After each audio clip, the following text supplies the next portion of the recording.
మీ GIET ఇప్పుడు GGUగా మారింది. 2000కు పైగా ప్లేస్మెంట్స్, IPM, KPMG వంటి సంస్థలతో ఇంటిగ్రేటెడ్ కోర్సులు. UPSC కోచింగ్, అడ్మిషన్లు ఓపెన్. రూపారెడ్డి బాధితులమంటూ చాలా మంది నార్సింగి పోలీస్ స్టేషన్ దగ్గరికి వచ్చినటువంటి పరిస్థితి. అసలు ఏం జరిగింది, ఎందుకు బాధితులుగా వచ్చారు చెప్తున్నటువంటి అంటే ప్రకాష్ గౌడ్ గారి అబ్బాయి సంతోష్ గౌడ్ చెప్తుంది ఏంటంటే తనకి థ్రెట్ ఉంది, రూపారెడ్డి గారి అమ్మాయిని పెళ్లి చేసుకుంటానని దాడి చేయించారనేది ఆ అబ్బాయి చెప్తున్నాడు. కానీ అలాంటిది కాదు, ఇది వేరే వ్యవహారం అని చెప్పేసి వీళ్ళంతా చెప్తున్నారు. అసలు నిజమేంటో వాళ్ళ మాటలోనే విందాం. ఏం జరిగిందండి, మీరంతా ఎందుకు పిఎస్కి రావాల్సి వచ్చింది? ప్రకాష్ గౌడ్ గారికి మీకు ఏమైనా సంబంధం ఉందా ఏంటి అసలు? మాకు అసలు ఎమ్మెల్యే గారు ప్రకాష్ గౌడ్ అని మాత్రం వరకే తెలుసు, అంతవరకే. కానీ రూపారెడ్డి అనేది మాకు ఫ్రెండ్. ఈ అజయ్ కుమార్ అని ప్రో హెల్త్ అతను పరిచయం చేశాడు నాకు ఒక 5 years బ్యాక్. నాకు ఇట్లా డబ్బులు అవసరం ఉంది అని తీసుకుంటది, మళ్ళీ ఇస్తుంది, తీసుకుంటుంది. అట్లా ట్రస్ట్ గెయిన్ చేస్తుంది ఫస్ట్ ఎవరి దగ్గరైనా కొత్త పరిచయం అయిన తర్వాత. పాలిటిక్స్ అంటది, రియల్ ఎస్టేట్ అంటది, బ్రోకరింగ్, సంథింగ్ ఏదో ఒకటి. ఆమె బిజినెస్ బిజీగా ఉంటుంది, ఎప్పుడు కూడా పిఎస్ఎల్ చుట్టూ తిరుగుతూ ఉంటుంది. సో అట్లా అట్లా సెటిల్మెంట్లకి ఏదైనా గొడవ వచ్చింది అనుకోండి, ఆమెకు పెద్ద పేరుంది, నేను డబ్బులు ఒక అమ్మాయి దగ్గర ఏదో సెటిల్మెంట్ చేసి డబ్బులు తీసుకుంది. అట్లా చాలా మంది దగ్గర చేసింది. ఇప్పుడు పరిచయమైన వాళ్ళ దగ్గర ఖచ్చితంగా డబ్బులు తీసుకుంటది, వాళ్ళని ఎట్లయినా ట్రాప్ చేస్తుంది. అంటే ఒకవేళ జెంట్స్ అనుకోండి, తమ్ముడు, అన్న, అట్లా ఎమోషనల్ కనెక్షన్ పెట్టుకుంటది. నాకు ఇట్లా అవసరము, నాకు అక్కని, చెల్లిని అన్నప్పుడు ఎవరైనా హెల్ప్ చేస్తాం కదా, మనమందరం మనుషులం కదా, మానవత్వంతో చేస్తాం. కానీ ఆమె దాన్ని అడ్వాంటేజ్ తీసుకొని మోసాలు చేస్తుంది. ఇప్పటి నుంచి కాదు. దగ్గర తీసుకొని డబ్బులు ఏం చేసింది ఆవిడ? ఏమో రియల్ ఎస్టేట్ ఇన్వెస్ట్మెంట్ అని చెప్తుంది. ఎక్కడ చేసిన ఆమె సన్ రైజ్ కంపెనీలో అయితే అంజిరెడ్డి గారి దగ్గర పనిచేస్తున్నానని చెప్పింది. నన్ను కూడా వాళ్ళ ఆఫీస్కి తీసుకెళ్ళింది. రవీంద్ర రెడ్డి ఆమె భర్త అంటే సెకండ్. ఇక ఆమె హస్బెండ్ చనిపోయాడు. సో తను కూడా నాకు రాసిచ్చాడు. నా దగ్గర లాస్ట్ ఇయర్ 23 లక్షలు తీసుకున్నారు. తీసుకొని 3 lakhs ఎక్స్ట్రా ఇస్తామన్నారు. నేను ఇల్లు కొనుక్కుంటున్నా. నేను కూడా వేరే వాళ్ళ దగ్గర తెచ్చుకున్న అప్పు వడ్డీకి తెచ్చుకున్నా. నాకు కూడా మోసం చేసింది. అంటే ఫ్రెండ్షిప్ బాగా నమ్మించి గొంతుకు వస్తుంది అనమాట. అంత పెద్ద అమౌంట్ ఎలా ఇచ్చేసారండి? నేను ఇంటి కోసమని పెట్టుకున్నా. నాకు ఒక 1 month లోన్ వస్తే కడదామని పెట్టుకున్నాను. కానీ నన్ను కూడా మోసం చేస్తుంది. నిన్ను మోసం చేయను అని అందరికీ చెప్తుంది. ఇంకొకటి, నువ్వు నాకు డబ్బులు ఇవ్వాలి, అట్లా నువ్వు బయట చెప్తే నీ డబ్బులు ఇవ్వను, నువ్వు ఇంకొకరి దగ్గర చెప్తే అట్లా బ్లాక్ మెయిలింగ్ చేస్తుంది. అంటే మీకు ఏమైనా ఎవిడెన్స్ ఉంటుందా ఆమె డబ్బులు తీసుకున్నట్టు? అన్ని ఆన్లైన్ ట్రాన్స్ఫర్ నేను చేసింది ఆమెకి. రాధికాని ఆమెకు కొట్టిపించింది కొంత అమౌంట్. రాధికాకి ఈమెకి ట్రాన్సాక్షన్స్ నడుస్తాయి.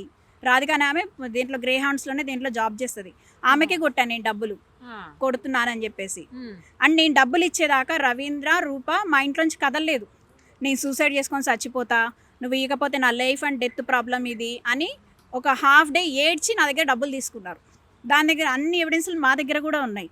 బయట చెప్తే డబ్బులు ఇవ్వము, ఇదే గేమ్ ఆడుతుంది.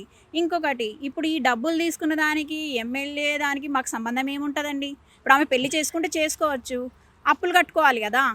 అల్లుడు కడతాడని చెప్పి కొంతమందికి చెప్తుందంట ఇంటికి వచ్చిన వాళ్ళకి. అల్లుడు ఎందుకు కడతాడు? పెళ్ళి అయిపోతుంది, ఎమ్మెల్యే డబ్బులు ఇస్తాడు. మేము నా అల్లుడు కాబోయే ఎమ్మెల్యే, 2 స్టేట్ల సీఎంలు పెళ్ళికి వస్తారు, అట్లా అందరినీ మభ్య పెడతా ఉంటుంది. వచ్చిన వాళ్ళందరినీ అట్లా జోలబాడ్డం అనమాట. నువ్వు చెప్పొద్దు, నీకు ఇస్తా, ఫస్ట్ నీకే ఇస్తా, కానీ అందరినీ మాట్లాడుకోనియదు. ఇక్కడ అసలు విషయం ఏంటంటే, ఎవరైతే రాలేదో వాళ్ళకి చెప్తున్నా నేను, మీ డబ్బులు అయితే రావు, అది ఎక్కడో దాచుకుంది, అది పోగొట్టే మనిషి అయితే కాదు. అదైతే ఐఎమ్ షూర్ అబౌట్ హర్. ఇంకా ఎంగేజ్మెంట్ గురించి అంటే మాకు ఫొటోస్ చూసాక తెలిసింది. ఇప్పుడు ఈ ఎంగేజ్మెంట్ని కూడా అడ్డం పెట్టుకొని 2 పార్టీలకి చిచ్చు పెడుతోంది, బీఆర్ఎస్కి, కాంగ్రెస్కి. అంటే తన కూతురి లైఫ్ని కూడా డబ్బుల కోసమే, బ్లాక్మెయిలింగ్ కోసమే అడ్డం పెట్టింది. అంటే అది తను ఎంతకైనా తెగించగలదన్నమాట. వాళ్ళ ఇంట్లో ఫర్నిచర్ అంతా నేను కొనిచ్చినవే. మీరు ఎందుకు కొనిచ్చారు? అప్పు మళ్ళీ ఇస్తా. మళ్ళీ వాళ్ళ కూతురు అడ్మిట్ అయితే క్రెడిట్ కార్డ్ బిల్లు నేనే ఇచ్చా. ఎందుకు అడ్మిట్ అయింది? ఏమైందో మనకు తెలియదు. అరెట్లో అడ్మిట్ అయింది లాస్ట్ ఇయర్. ఇప్పుడు ఆమెని ఎంక్వైరీ చేసి డబ్బులు ఎంత తీసుకుంది, ఏం చేసింది, మొత్తం డీటెయిల్స్ తెలుసుకోవాలి. అప్పుడే మిగతా 2021 నుంచి అంటే ఒక 10,000 తీసుకుంటుంది, 50,000 తీసుకుంటుంది, 5 లక్షలు తీసుకుంటుంది, మళ్ళీ ఇస్తుంది, నెలకో 2 నెలలకో ఇస్తుంది, రేపే ఇస్తానంటది. కొన్నిసార్లు ఇస్తుంది, కొన్నిసార్లు అదైంది ఇదైంది అంటది. మరి ఎట్లా చేస్తుంది అంటే, మేమేమనుకుంటాం బిజినెస్ చేస్తుంది కదా. ఆ ఎమ్మెల్యేలు ఫోటోలు అప్పట్లో ఎవరి దగ్గర కేసీఆర్ ఫోటోలు పెట్టుకుంటుంది, కేటీఆర్ ఫోటోలు పెట్టుకుంటుంది. మేమేమనుకుంటాం, అబ్బా ఈమె పబ్లిక్ ఫిగరు, సెలబ్రిటీ, నమ్మకస్తురాలని అనుకుంటాం కదా. వాళ్ళ ఫోటోల్ని కూడా అట్లా యూజ్ చేసుకుంటుంది, వాళ్ళ ఫేమ్ని కూడా అట్లా యూజ్ చేసుకుంటుంది. అంటే she is very very very dangerous, cunning, criminal minded lady. ఎప్పటి నుంచి ఇవ్వడం మానేసింది మీకు? లాస్ట్ ఇయర్ నుంచి ఆపేసింది. ఇది రాసించిన తర్వాత ఈ అజయ్ గాడ్ అనేవాడు అందరినీ పరిచయం చేస్తాడు దానికి. అంటే లైక్ అజయ్ ఎవరు అసలు? ప్రో హెల్త్లో ఉంటాడు వాడు. లైసెన్స్ కూడా లేదు, వాడు హాస్పిటల్ రన్ చేస్తున్నాడు. డాక్టర్ సందీప్ రెడ్డి దగ్గర ఉంటాడు వాడు. వాడే అందరినీ పరిచయం చేస్తాడు. ఇప్పుడు మాలాంటి వాళ్ళు ఎక్కడైనా పరిచయం అవుతారు, తను ఎట్లా ఏమంటారు ఏదో అంటారు కదా, వాడేం తీసుకుంటాడో నాకు తెలియదు. బ్రోకర్ అనుకోవచ్చు, కమిషన్ ఏమైనా ఉండొచ్చేమో. నేను ఇంత 5 లక్షలు ఇస్తే వాడికి ఏమైనా ఇస్తుంది. ఎప్పటి నుంచి మానేసింది ఆవిడ ఇవ్వటం మీకు రిటర్న్? మాకు ఇది ట్రాన్సాక్షన్ అయిన తర్వాత లాస్ట్ ఇయర్ డిసెంబర్లో ఇస్తానని చెప్పారు రవీంద్రారెడ్డి, రూపారెడ్డి. ఖచ్చితంగా మేము ఇస్తాము, మేము ఇయ్యము అని అనట్లేదు, ఇస్తాము అన్నారు. కానీ ఇవ్వడం అయితే ఆపేశారు. మీకు అప్పుడు అనుమానం లేదా? ఆ తర్వాత ఏమైనా ఇచ్చారు, ఆ తర్వాత ఏమి ఇవ్వలేదా?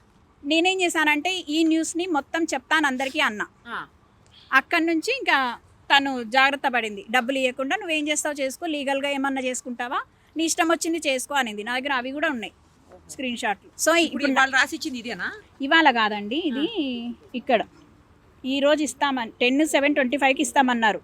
28/6/25లో తీసుకున్నారు 23 లక్షలు. జి రాజేశ్వరి, నేను, Y Roopa, Ravindra Reddy and MTV కూడా నా దగ్గర ఉన్నాయి, ప్రామిసరీ నోట్స్లు ఉన్నాయి. అండ్ ఒకటి నేనేం చెప్పదలుచుకున్నానంటే అట్లా చాలా మంది ఇన్నోసెంట్ పీపుల్ని మోసం చేస్తుంది. ఎవరికైనా ఆశ చూపిస్తే ఇప్పుడు వీళ్ళందరూ కూడా మరి చిన్న చిన్న అమౌంట్స్లోనే సంతోషాన్ని చూస్తారు. కాబట్టి పీపుల్ వీక్నెస్ని ఆమె అడ్వాంటేజ్ చేసుకొని, నేను ఇది ఫినాన్స్ బిజినెస్ అంటే ఫ్రెండ్షిప్లో ఇస్తూ ఉంటా. ఇంకా ఆమె నన్ను అట్లా ఫ్రెండ్ లాగా పెట్టుకొని బిజినెస్ లాగా చేసింది. అంటే ఆమెకు ఒకటే ఇచ్చా, మళ్ళీ ఎవరికి ఇవ్వలేదు. మీరు ఆమె దగ్గరలోనే ఉంటారా? మా ఇల్లు ఆమె ఇల్లు పక్క పక్కనే. సో ఎవరైనా అప్పులోళ్ళు వచ్చినా మా ఇంటికి వచ్చి రెస్ట్ తీసుకునేది వాళ్ళు వెళ్ళిపోయేదాకా. అంటే అట్లా. మరి అప్పులోళ్ళు వస్తున్నప్పుడు మీకు డౌట్ రాలేదా? మీ డబ్బులు కూడా అట్లా నాకేం చెప్పింది, పెద్ద అమౌంట్ వస్తుంది ఒకేసారి అన్నీ పోతాయి అని చెప్పేది. మరి పెద్ద అమౌంట్ ఎట్లా వస్తుంది అంటే వస్తుంది. సో మేము డబ్బులు ఇచ్చినప్పుడు మరి వెయిట్ చేస్తాం కదా, వస్తాయనే ఆశతోనే ఉంటాం కదా. ఇప్పుడు తెలిసిపోయింది ఆమె ఎవరికి ఇయ్యదు అని. కేసు ఫైల్ చేశారండి? కేసు పెట్టారండి. ఎఫ్ఐఆర్ అయిందా? సో ఇన్నోసెంట్ పీపుల్ ఎవరైతే ఉన్నారో వాళ్ళు మోసపోవద్దు. అది ఎవరైనా సరే ఆమె ఆశ చూపిస్తుంది. ఇంకా ఆమెకి అప్పులు ఎవరు ఇవ్వకూడదు. ఎలా బతుకుతుందో చూడాలి. అది కూడా. నా పేరు లక్ష్మి, నేను మైలార్దేవపల్లిలోనే ఉంటాను. నేను 3 సంవత్సరాల క్రితం 10 లక్షల రూపాయలు ఇచ్చాను. ఏదో బిజినెస్ పెడుతున్నాను, ఈ బిజినెస్లో 3 కోట్లు వస్తాయి, ఆ 3 కోట్లు రాగానే ఇస్తానని చెప్పి నన్ను మా ఏరియాలో ఉండే ఈ చెల్లెల్ని కూడా మభ్యపెట్టి అందరి దగ్గర డబ్బులు తీసుకున్నప్పటి నుంచి ఎప్పుడు ఇయ్యదు. ఎప్పుడు వెళ్ళినా కూడా వారానికి ఇస్తా, 10 రోజులకి ఇస్తా, నెలకి ఇస్తా అని చెప్తుందమ్మా. చాలామంది ఉన్నారు, దాని ఊబిలో పడిన వాళ్ళు చాలామంది ఉన్నారు. ఈ చెక్ ఏంది? ఈ చెక్కు ఇచ్చింది నేను ఒక 6 నెలల 7 నెలల క్రితము ఇంటి మీదకి పోయినా. ఎందుకంటే నాకు అసలు ప్రూఫ్ ఇయ్యలే, నాకు చదువు రాదు, ప్రూఫ్ ఇయ్యబోతే మా తమ్ముడు ఏమైనా ప్రూఫ్ ఉండాలక్క అని చెప్తే ఇంటి మీదకి వెళ్ళాం. ఇట్లాగే నేను వెళ్తే మా ఇద్దరికి చెక్కులు ఇచ్చింది, 2 చెక్కులు. నాకు ఈ డబ్బులు ఉన్నప్పుడు వేసుకుంటే ఒక 3 రోజుల నాడు ఈ చెక్ వేస్తే 10 రూపాయలు ఉన్నాయి అకౌంట్లో. బౌన్స్ అయింది. అయిన తర్వాత మణికొండకి చాలా మంది వచ్చారు ఆమె బాధితులు. వస్తే నాకు కూడా ఇన్ఫర్మేషన్ వస్తే నేను కూడా పోవటం జరిగింది. అక్కడికి పోతే ఈ వచ్చింది లొల్లి పెట్టడానికి అని చెప్పి నన్ను కులదూషణ చేసి నన్ను తిట్టిందమ్మా. తిట్టి తలుపేసుకుంటే ఆ తలుపు పగలగొట్టారు. తర్వాత పోలీస్ స్టేషన్కి వచ్చి మేము కంప్లైంట్ ఇవ్వటం జరిగింది. ఆమె ఏం చెప్తుంది, ప్రకాష్ గౌడ్ కొడుకుకి నేను కింద పడిపోయినమ్మా, నాకు షుగరు బీపీ, దానికి పైసలు ఇచ్చి దాని కొంప ముందు పడిపోతే నటిస్తుందంటది. అది నేను నటిస్తున్నానట, దాని ఇంటి ముందు పడిపోయి. అంత కర్మేందమ్మా నాకు పైసలు ఇచ్చి. ఇప్పుడు ఏంటి అసలు మ్యాటర్ అంటే ఈ ఎమ్మెల్యేని తీసుకొస్తుంది, కొడుకుని ఇన్వాల్వ్ చేసి ఆమె మీదకి మేమట చంపుతామట. మేము చంపేటట్టున్నామా? నీకు డబ్బులు ఇచ్చి చెక్కులు తెచ్చుకొని నిన్ను చంపుతామా మేము? ఇప్పుడు ఆ గేము. ఇప్పుడు ఈ అప్పులు తప్పించుకోవాలి అంటే ఆ ఎమ్మెల్యేని పెడుతున్నది. ఎమ్మెల్యే మాకు దగ్గర వాడే. మీరు ఎందుకు ఇచ్చారు? ఏం చేస్తానని? బిజినెస్ చేస్తానండి, ఏదో బిజినెస్ 3 కోట్లు వస్తున్నాయని చెప్పింది. ఎప్పుడు ఇస్తానంది తిరిగి? మళ్ళీ 2 నెలల్లో ఇస్తానంది. 2 నెలల్లో ఇస్తానంది. ఇక 4 ఏళ్ళు అవుతుందా, 3 సంవత్సరాల పైన అయింది. నాకు ఈ చెక్కు నెంబర్ చెప్పంటారు, నాకు వస్తుందమ్మా చెప్పటం గుర్తుంటుందా? నాకు ఈ టెన్షన్లకి షుగర్ పెరిగింది, బీపీ పెరిగింది. నా భర్తకి తెలియదు దానికి డబ్బులు ఇచ్చిన సంగతి. ఇవాళ టీవీలో చూసి మా ఆయన కూడా తిట్టిండు నన్ను, దానికి ఎందుకు డబ్బులు ఇచ్చినావని. ఇప్పుడైనా ఎమ్మెల్యేని అడ్డం పెడుతుంది. ఇటు నాకు ఫ్రెండ్ సర్కిల్ ఉంది, నేను కూడా పొలిటికల్ బీఆర్ఎస్ ఉద్యమ నాయకురాలి. నేను ఈమె కూడా బీఆర్ఎస్ఏ కదా, అట్లా పరిచయం. ఇప్పుడు నాకు ఫ్రెండ్ సర్కిల్ ఉంటారు కదా, ఒకరి దగ్గర 2 లక్షలు, ఒకరి దగ్గర 3 లక్షలు అట్లా తెచ్చి ఇచ్చిన ఆపదంటే ఇప్పుడు ఏం చేస్తుంది, ఈ కథ అంతా ఎక్కడ చుట్టిస్తుంది. మేము వాళ్ళ కొడుకు వాళ్ళ అల్లుడిని ఏమో చేస్తామని, మేమెందుకు చేస్తామమ్మా, అంత పెద్ద ఎమ్మెల్యే ఆయన చూసుకుంటాడు, మమ్మల్ని ఎందుకు చెప్తాడు, మాకెందుకు చెప్తాడు. అసలు ఈ అప్పులకి ఎమ్మెల్యేకి ఆ ఎమ్మెల్యే కొడుకు మాకు అసలు సంబంధం లేదు. ఆ ఎమ్మెల్యే కొడుకుని నిన్ననే చూశాను నేను, నాకు ఆ అబ్బాయి ముఖం కూడా తెలియదు నాకు.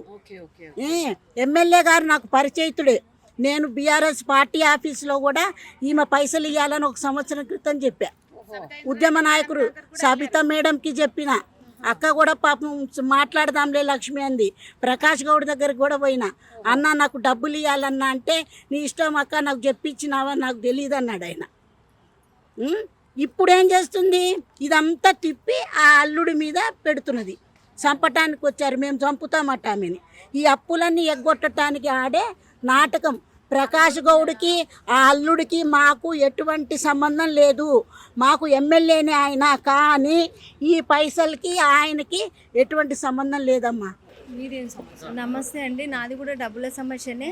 గత 4 సంవత్సరాల క్రితము నేను డబ్బులు ఇవ్వడం జరిగింది, 20 లక్షల రూపాయలు ఇవ్వడం జరిగింది.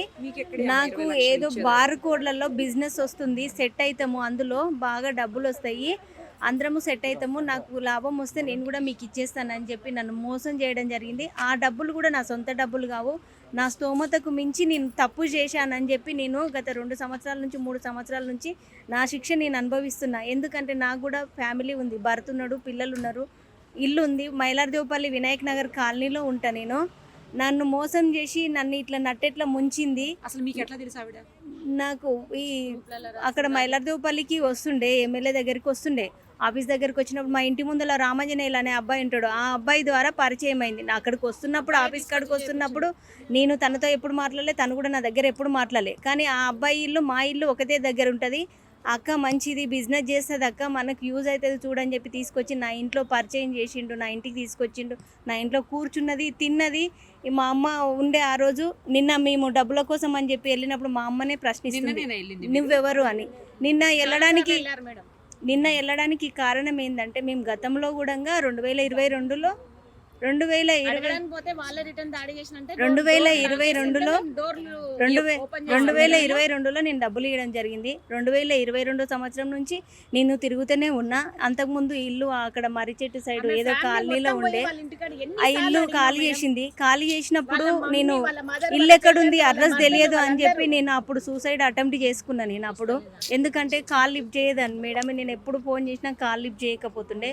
నాకు ఎక్కడ పోయింది ఏంటిది అనేది చెప్పి నాకు తెలియదు. ఎవరు తెలిసిన వాళ్ళ ద్వారా ఉండి తెలంగాణ భవన్లో మీటింగ్ అవుతుంది, ఆ మీటింగ్ దగ్గరికి వస్తుంది, తను అక్కడికి వస్తే కలుస్తుంది అని చెప్పడం ద్వారా నేను వాళ్ళ సలహాతోనే నేను అక్కడికి వెళ్ళడం జరిగింది. అక్కడికి వెళ్ళిన తర్వాత అక్కడ ఆమెను పట్టుకున్న తర్వాత ఆమె చాలా మందిని చాలా ఎంక్వైరీలు చేసింది, నేను ఇక్కడికి ఎట్లా వస్తున్నాను, ఎవరు చెప్పిండ్రు ఈమెకు అని చెప్పి. అక్కడ నుంచి నేను ఆమె దగ్గర కలిసినప్పుడు నేను ఇంటికి వెళ్ళడం జరిగింది. ఆడవాళ్ళ దగ్గరే తీసుకుంటుందా?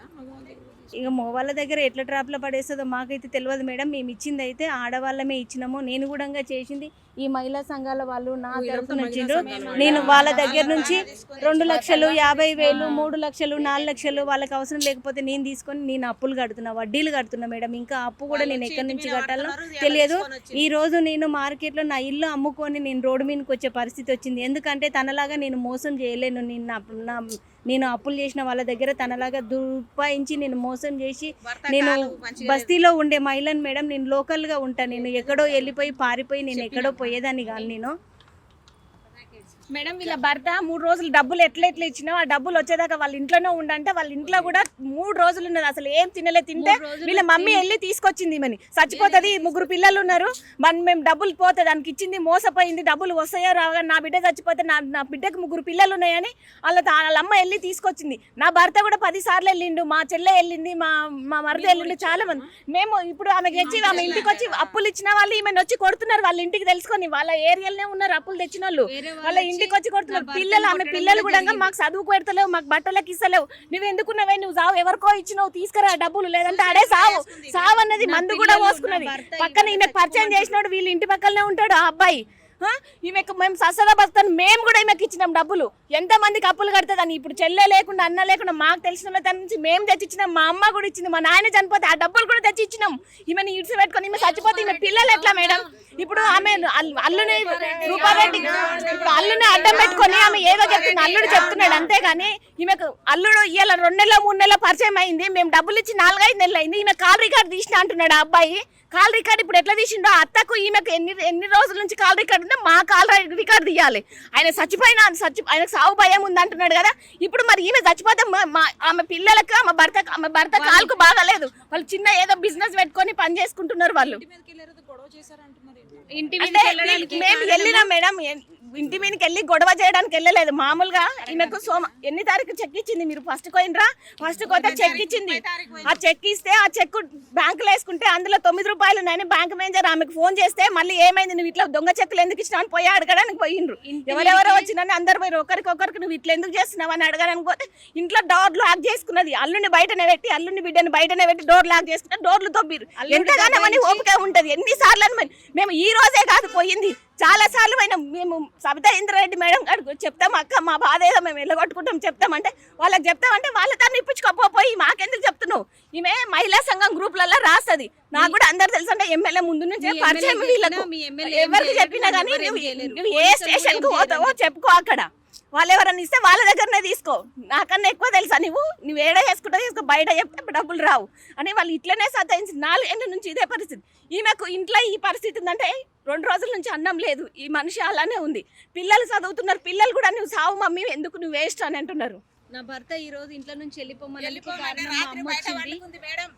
రాత్రి బయట వండుకొని వచ్చింది. మేము ఈ రోజు లేచి రాత్రి ఇంట్లోకి వెళ్ళి వెళ్ళదొబ్బిండు భర్త. పిల్లలు ఎవ్వరు నమ్మతలేరు తల్లిని.